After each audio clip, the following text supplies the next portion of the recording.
pense que j'ai eu la main de Dieu sur moi parce que j'ai dit merci. Là, quand je me suis vu debout, j'étais... Je suis là. Aucun accrochage, aucune tâche à son dossier. Je suis content de me voir. Pierre Poitras n'avait jamais été victime d'un accident, même s'il cumule plus de 30 ans d'expérience au volant d'un poids lourd. Mais lundi matin, il a cru sa dernière heure arrivée lorsqu'il a vu cette camionnette foncer sur lui. Je voyais qu'il ne perdait pas le contrôle. Là, il s'en venait direct sur moi. Là. Il pensait au début, j'ai dit, mon Dieu, veux-tu te suicider? Tu sais, dans ma tête, là, c'était comme rapide. Là. C'était tellement rapide, là, la vitesse qui s'en venait. C'est notre phobie, ça. La phobie que quelqu'un se tire dans nous autres. Il estime qu'il roulait à 75 km/h sur une chaussée enneigée. On ne peut pas s'imaginer quelle vitesse que ça peut arriver un accident, mais là, je l'ai vécu. Je sais que c'est vite.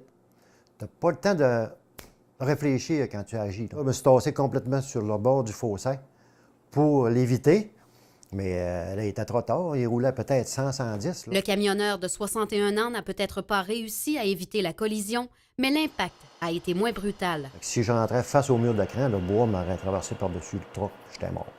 Ah ouais. Fait que l'expérience fait que si j'aurais pas fait l'action que j'ai faite là, aussi rapide, c'est une fraction de seconde.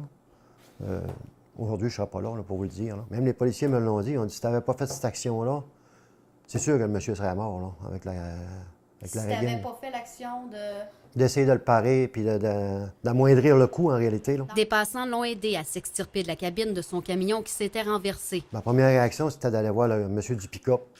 J'étais sûr qu'il était mort. Là. Quand on fait le compte, ben non, il a sorti du pick-up. Puis là, il est venu me voir, puis il est venu s'excuser, puis il me dit...